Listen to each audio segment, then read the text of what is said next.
What's up, family? Afro Millennial Mama in the house. It's a beautiful day to be black. It's a nice day in LA.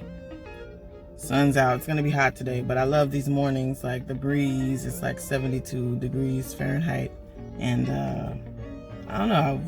Beanie Man came on while I was driving in. It just felt good while I'm driving up to work. So I have a few minutes before I start working, and I was thinking about so many things. My husband and I keep talking about what we're gonna do, the plans. I'm a planner, if you haven't noticed. And as a planner, I don't need everything to be perfect, but I do want to have plan A, plan B, and then I'll try to be flexible as things go or change and what have you. So I was thinking a lot about what we're gonna do when we get there, how we're gonna do school for my kid, and not that I'm worried about it, I just want to have an idea and kind of plans in place. The interesting thing that came up consistently was my family can help with this, my cousin can help with that, the homegirl can help with this, the homeboy can do this. Like, some of the things, I don't like to say everything we plan to do because it's not everybody's business, and things might change along the way. So, we're just thinking things through for the next couple of years. So, let's say we're interested in farming.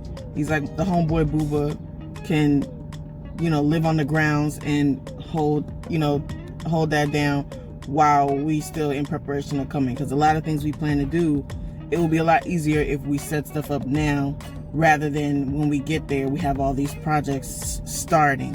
So if there's anything we can have going, like for example rental property, farming, because a lot of things, like for example, if we're gonna have an orchard or something, we're watching the Bag family a lot, so I've been learning a lot from them. What's up, Uncle Rick and Cynthia, the Usumbuda family, and so in Gambia. And so we're thinking, okay, we got to plant some stuff on our next trip, so when we come back for good, we have some trees starting to grow and bear fruit and so forth. So we're like, okay, you can use my sister's land, won't do one, she's not using it yet, or ideas like that keep coming up. And he's like, okay, my other sister, she's a nurse, so if we wanted to open up a clinic, for example, she could run it. The homegirl has her own school that she opened up in San Luis. We could try to open up another one wherever we're gonna live, things like that. And so it just got me to thinking, like, the comparison between westernized culture or Euro-influenced cultures, such as America and so forth, where we don't work together like that. I mean, people network. You have sororities and fraternities that, are bonded by blood or whatever, like they little traditions and stuff. But like, we don't really have a culture of collective effort. And, people get sick in my husband's family and somebody steps up. I'll take care of your baby for you. No problem, no stress. Like, I find myself saying thank you a lot, and they feel like, no, it's no problem. And I'm just like, thank you so much for all your help, because I don't expect that. Like, my culture is not influenced by that. I think that coming from, I don't want to say poverty, but because I didn't necessarily come from poverty, but coming from a culture that was affected by poverty, I would say, we're so used to holding on to what we have and not necessarily sharing. Like, we help people when we have no choice. I think, as for Black Americans, and I'm speaking, we help others, we live together and, live 10 in a house back in the day, because we had to. So it may seem like we worked together, which we did, but it wasn't like with this giving of, here, what's yours is mine. Like, I used to trip out when my husband would give people stuff. We would go there, buy gifts for people, and then the clothes that he had not intended for gifts, or the items that he had, like his razor, electric razor, anything, it could be anything, and he's just like, oh, keep it, I can get another one. And my instinct was just like, no, like, we worked for that and we got to get another. I just have that like innate sense, and maybe this is not all African Americans, or maybe it's not all people, I don't even know, maybe it's just me and my family, or how I was raised, but it's just like, me and my sisters used to split stuff in 3 and be like, this is mine, it has my name on it. We would have the same clothes, and one would have, you know, my name and my sister's name written on it, so we would know who's who. But it's like, I don't know, it makes me feel like we're missing out, because I wouldn't be able to do this repatriation like plan that we have. We wouldn't be able to do this if we didn't have his family and friends, and to depend on, like, I'm looking into homeschooling for my daughter, at least while we transition and figure out what we're going to do for school. And my friend that I met the same time I met my husband, she's opened up her own school. She speaks 4 languages, and we called her up, was like, look, what if we wanted to open up a school? Like, what would that? She's like, whatever y'all need, I'm down. Like she would even homeschool my kid until we figure out, you know. And it's just like, people drop everything, like, and they see the value in that. And I didn't see it at first, but now it's like, I see the value in what we give to people, and they give back. And it's like, that community wealth stems from that. And like, African people who practice this type of collective community, they're rich.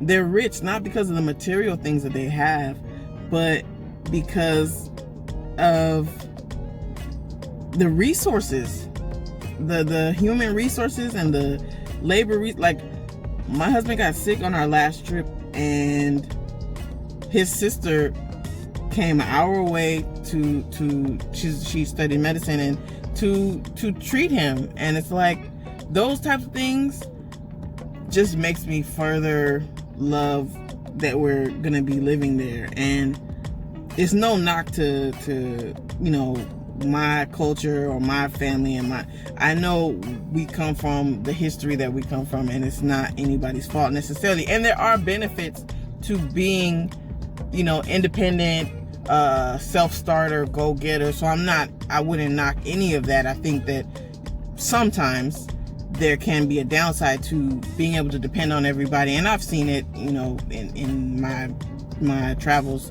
to Senegal. Often, you know, there are family members or people that we know that may not have that push to do for themselves, and they may just be like, oh, I could just live in my mom's house and eat for free, and it's no stress on anybody over there. So it's easier to do than here. Like, here we talk about millennials, or the younger ones, not me, living at home and not really doing much, but it's like, that's a financial strain. And we don't have big old compound mansion type houses with 5 bedrooms or whatever. Like, we got 3-bedroom houses, and you sitting your grown butt playing video games. So it's over there, somebody could do that, and it won't be a strain on nobody. Nobody's tripping. So people might not be as motivated. It's only the people who are self-starters who have that in them and that drive, who will, despite the comfortability of not having to you know, grind, they'll do it anyway.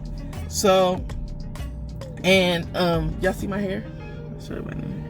I got my hair did. Anyway, I got 5 minutes to get to work, so I'll probably wrap it up. But anyway, this is just a random thought. I'm just looking at how there's so many people willing to help us, and I'm gonna be real with y'all. I have to be honest. Like, if I end up getting ready to move, I'm all worried about, okay, if we sell our house, where are we gonna live until we move? And I got family here, but it's like, you don't want to impose on people. What if my family or whoever we know is like, we don't have no space for y'all to stay here for 2-3 months.